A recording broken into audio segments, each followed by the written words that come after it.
Assalamualaikum warahmatullahi wabarakatuh. Kami dari kelompok 3, Sistem Muskuloskeletal akan mendemonstrasikan mengenai permasalahan muskuloskeletal. Berikut adalah anggota kelompok kami. Yuk.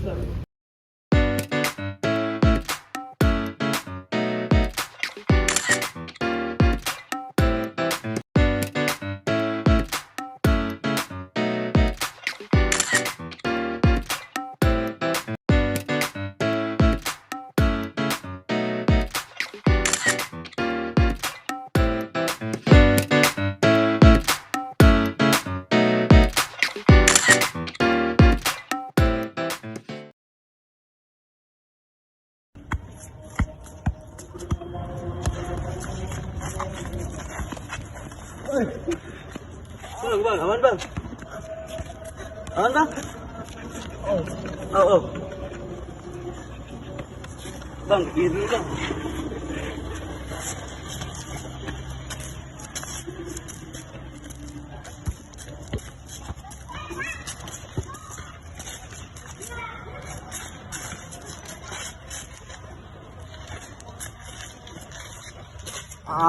Wah, men. Harus diperiksa bang, ya bang.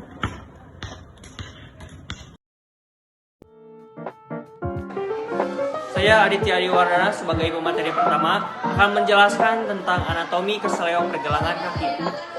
Keseleo pergelangan kaki terjadi ketika ligamen kuat yang menopang pergelangan kaki meregang, melebihi batas kemampuan dan robek. Keseleo pergelangan kaki adalah cedera umum yang terjadi pada orang-orang dari segala usia, mulai dari ringan hingga yang parah, tergantung pada seberapa parah kerusakan yang terjadi pada ligamen. Ligamen adalah jaringan berserat kuat yang menghubungkan tulang ke tulang lainnya. Ligamen di pergelangan kaki membantu menjaga tulang pada posisi yang tepat dan menstabilkan sendi. Kebanyakan pergelangan kaki yang terkilir terjadi pada ligamen lateral di bagian luar pergelangan tangan kaki. Keseleo dapat berkisar dari robekan kecil hingga pada serat yang membentuk ligamen hingga robekan total pada jaringan.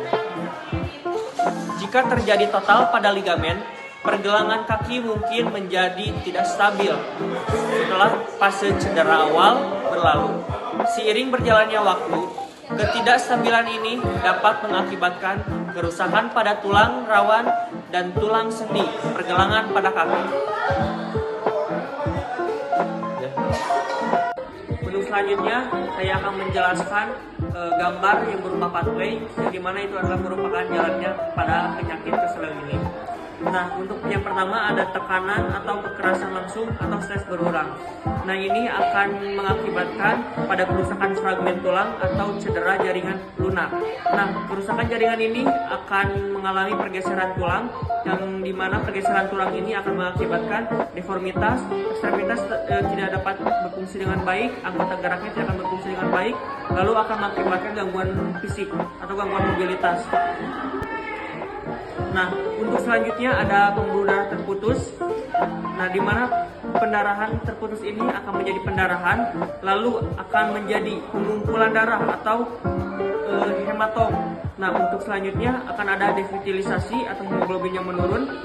Untuk selanjutnya ada dilatasi pembuluh kapiler. Untuk selanjutnya ada taik kapiler otot naik. Nah, di dalam hematom itu akan mengakibatkan reaksi inflamasi. Nah, reaksi inflamasi ini dimana akan mengakibatkan pengeluaran rapdiklinin dan berkaitan dengan nociceptor. Untuk selanjutnya ada pengeluaran mediator atau kimia histamin. Nah, dari situlah akan mengakibatkan rasa nyeri dan pembengkakan tumor dan rubor. Nah, dari nyeri ini akan mengakibatkan diagnosanya menjadi nyeri akut, dan untuk pembengkakan akan menjadi diagnosanya menjadi gangguan integritas kulit. Nah, dari hematom itu ada beberapa darah yang keluar banyak, lalu ada hemoglobin menurun, dan ada perkusi jaringan. Perkusi jaringan ini akan menjadikan diagnosa sebagai gangguan perkusi jaringan. Nah, dari hematom itu akan menjadi devitalisasi, dilatasi pembuluh kapiler, kapiler otot naik, lalu histamin, menstruasi otot, lalu ada spasme otot, lalu ada vasokonstriksi pembuluh darah, yaitu di mana vasokonstriksi itu menjadi tegang. Nah, untuk selanjutnya ada metabolisme anaerob, ATP menurun, lalu selanjutnya akan ada penumpukan asam laktat. Nah, dari situ akan menjadi diagnosanya nyeri. Sekian dari pathway yang saya jelaskan. Lalu selanjutnya akan ada pemateri selanjutnya. Halo semuanya, perkenalkan saya Devera Ananda Aulia yang akan melanjutkan pada materi berikutnya, yaitu mengenai hal-hal yang dapat menyebabkan kaki Anda dapat terpelintir secara tidak terduga selama berbagai aktivitas. Nah, contohnya seperti berjalan atau berolahraga di permukaan yang tidak rata, sehingga kita dapat terjatuh.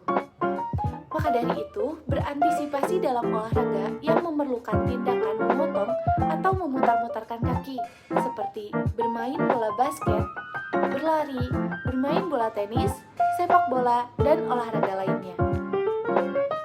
Saat melakukan aktivitas olahraga, orang lain mungkin akan menginjak kaki Anda saat Anda berlari, sehingga menyebabkan kaki Anda terpelintir atau berputar ke arah samping. Pergelangan kaki yang terkilir memang sangat menyakitkan ya teman-teman. Gejala lain mungkin termasuk pembengkakan, memar, ketidakstabilan pergelangan kaki. Hal ini dapat terjadi jika terjadi robekan total pada ligamen atau dislokasi total pada sendi pergelangan kaki. Sekian materi yang saya sampaikan. Terima kasih. Hai teman-teman, perkenalkan saya Rizky Sinadila. Di sini saya sebagai pemateri yang akan menjelaskan tentang tingkatan-tingkatan pada keseleo. Oke, yang pertama ada tingkat 1. Tingkat ini terbilang jenis yang ringan, peregangan atau sedikit merobek ligamen dengan kelembutan ringan, pembengkakan, dan kekakuan. Pergelangan kaki terasa stabil dan biasanya memungkinkan untuk berjalan dengan sedikit rasa sakit. Nah, yang kedua ada keseleo tingkat 2. Keseleo yang lebih parah dari sebelumnya termasuk dalam tingkat ini. Tetapi, sobekan dapat terjadi dengan gejala seperti nyeri sedang, bengkak, dan memar. Meski terasa agak stabil, area yang rusak terasa lunak saat disentuh dan terasa sakit ketika berjalan. Nah, yang terakhir ada tingkat 3.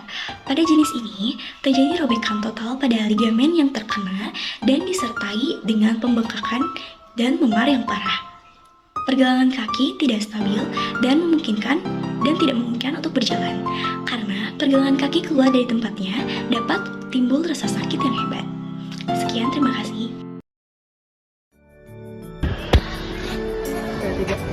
Sekian dari kami, terima kasih. Semoga video ini bermanfaat. Wassalamualaikum warahmatullahi wabarakatuh. Dadah.